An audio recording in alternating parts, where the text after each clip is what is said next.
नमस्कार दोस्तों, लोक आस्था का महापर्व छठ यानी छठी पूजा जो पूर्वांचल से शुरू हुआ था, यानी कि उत्तर प्रदेश का पूर्ववर्ती इलाका और बिहार, वहाँ से चलकर आज न केवल हिंदुस्तान बल्कि देश विदेश में आज बड़े ही हर्षोल्लास के साथ मनाया जाता है।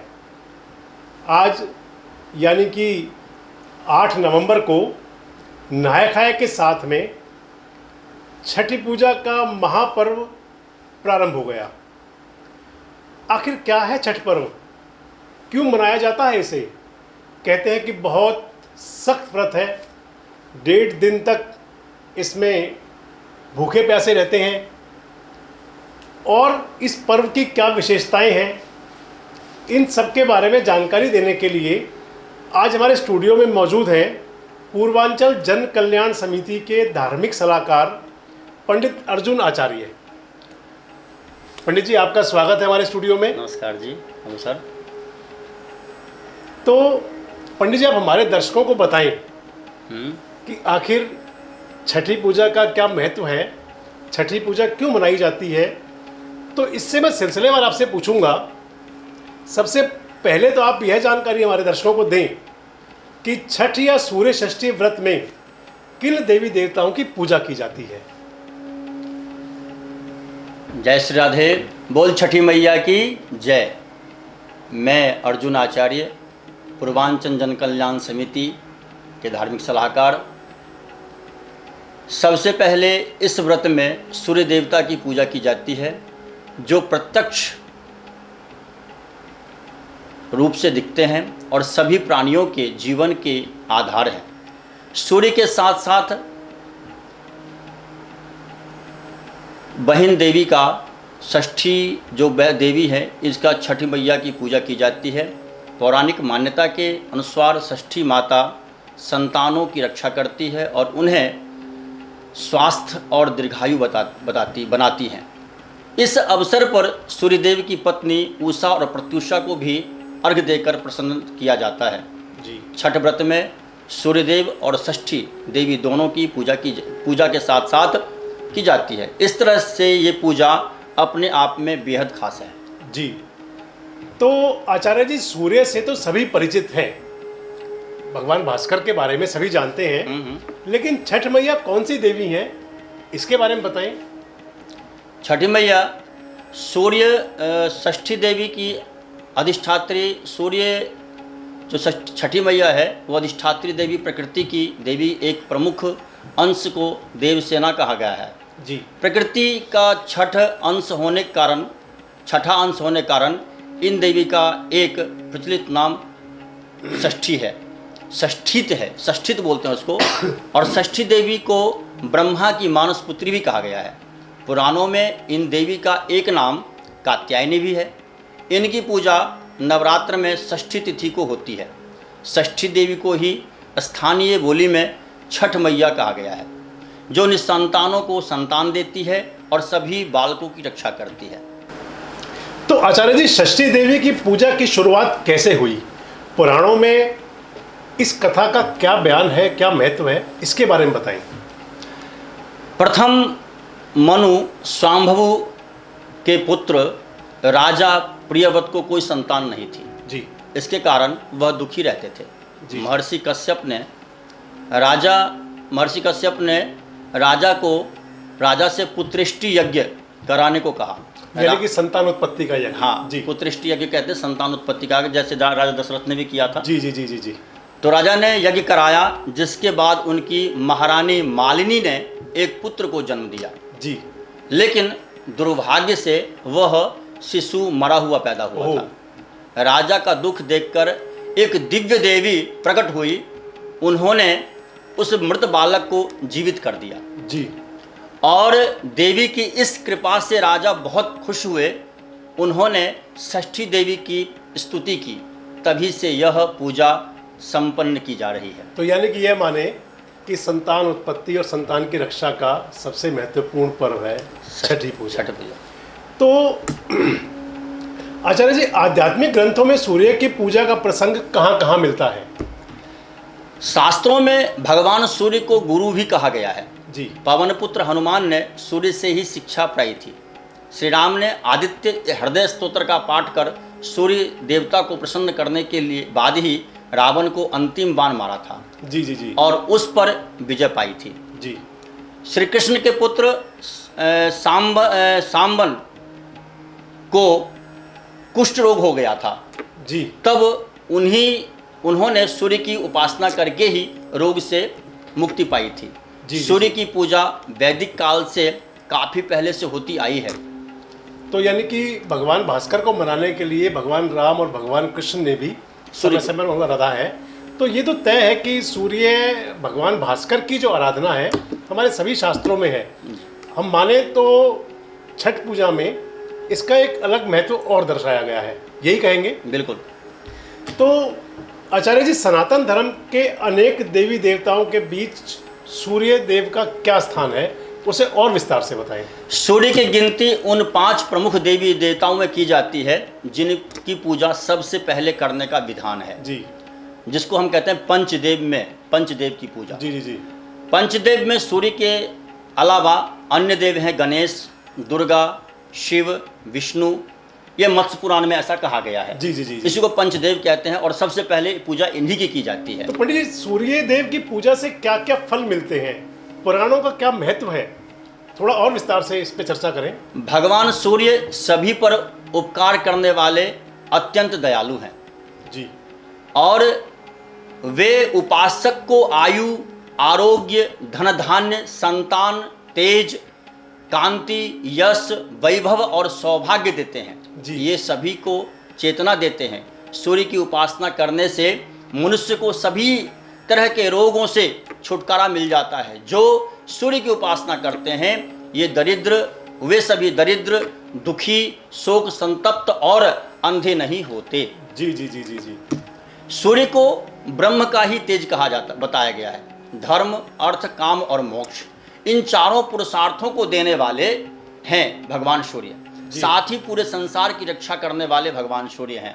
जी जी जी तो आचार्य जी, जो छठी पूजा में लोग पवित्र नदी और तालाब आदि किनारे क्यों जमा होते हैं, इसका क्या महत्व है?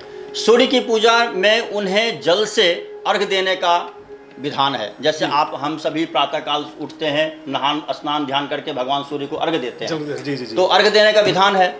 पवित्र नदियों का जल से सूर्य को अर्घ देने और स्नान करने का विशेष महत्व बताया गया है। जी जी जी हालांकि यह पूजा किसी भी साफ सुथरी जगह पर की जा सकती है, लेकिन नदियों में, तालाबों में, गंगा यमुना चैव गोदावरी सरस्वती नर्मदा सिंधु कावेरी जलेस्मिन् सन्निधिं कुरु, सभी देवी नदियां जो हैं उसमें निवास करती हैं। तो निवास करने, जो हम स्नान करने से हमारा पाप पुण्य, जो भी हमारा पाप है, सब धुल करके हम पवित्रवान हो जाते हैं। और जब पवित्र हो जाते हैं तो भगवान सूर्य को अर्घ देते हैं, तो हमें दीर्घायु, आरोग्य, सब कुछ, सुख संपत्ति, सब कुछ की प्राप्ति होती है। यानी कि बोले तो सीधे सीधे शब्दों में कि पूरी तरह से स्वच्छ होकर के पाठ पूजा शुरू की जाती है। बिल्कुल बिल्कुल बिल्कुल।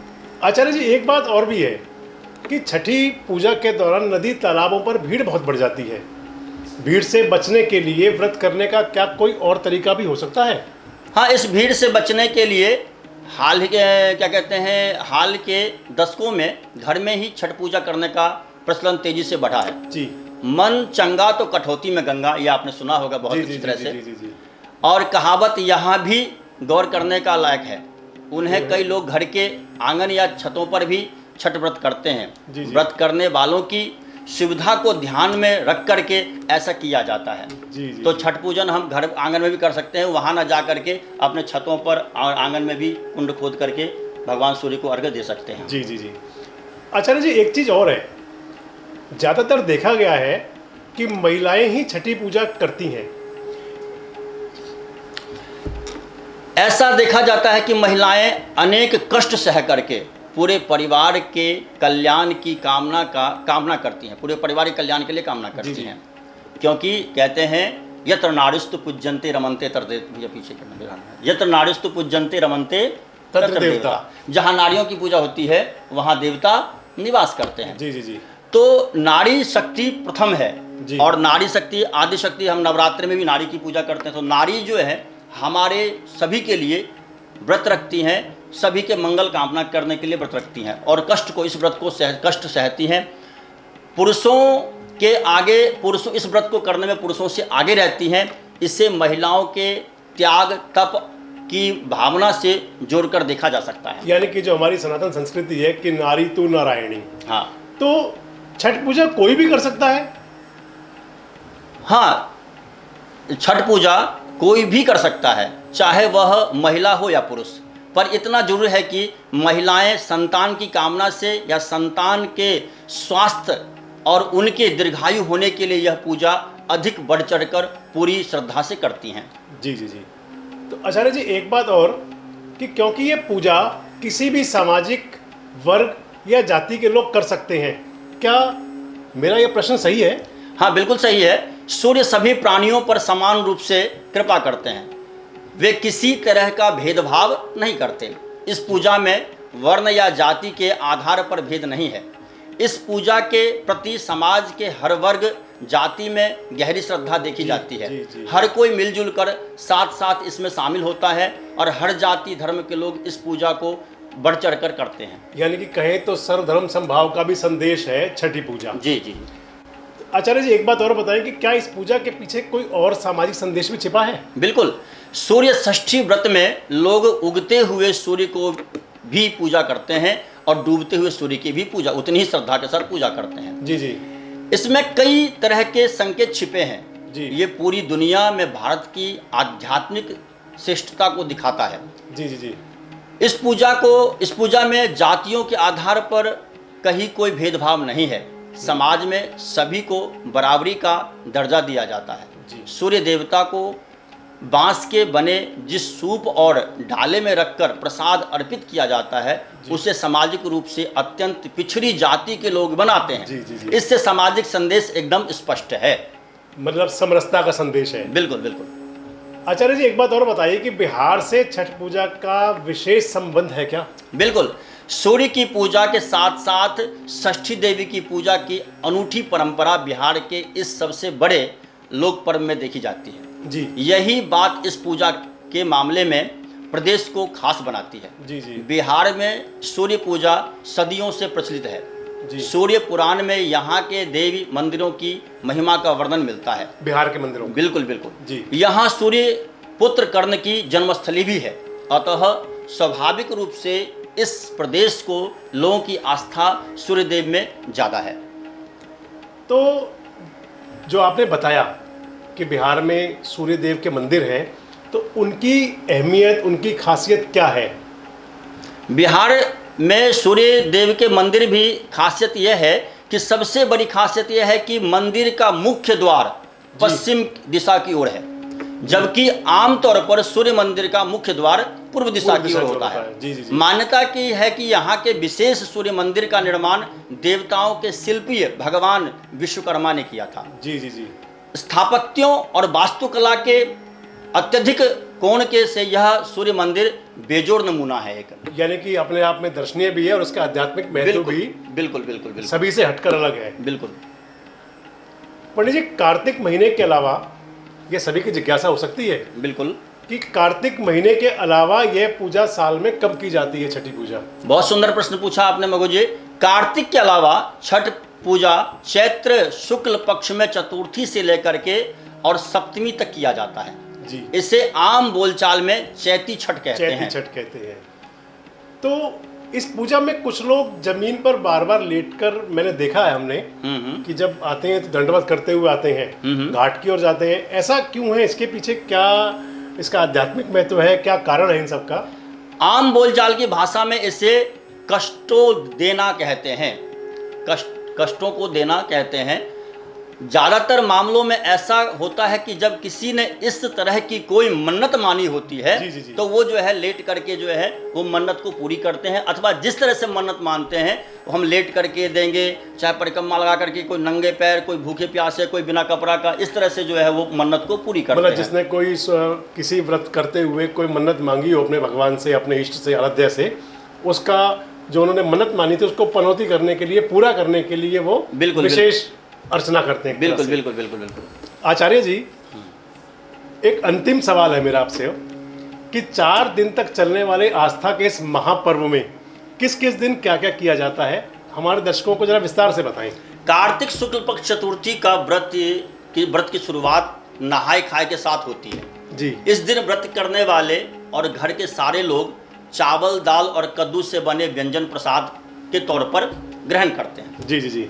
और घर के सारे लोग चावल दाल और कद्दू से बने व्यंजन प्रसाद ग्रहण करते हैं और वास्तव में ये अगले 3 दिनों तक चलने वाली पूजा की शारीरिक और मानसिक तैयारी है। एक तरह से एनर्जी है, एक तरह से मतलब आस्था का पहला प्रसंग है, जिससे कि श्रद्धालुओं में, जिससे कि व्रतधारियों को शक्ति मिलती है। बिल्कुल जी।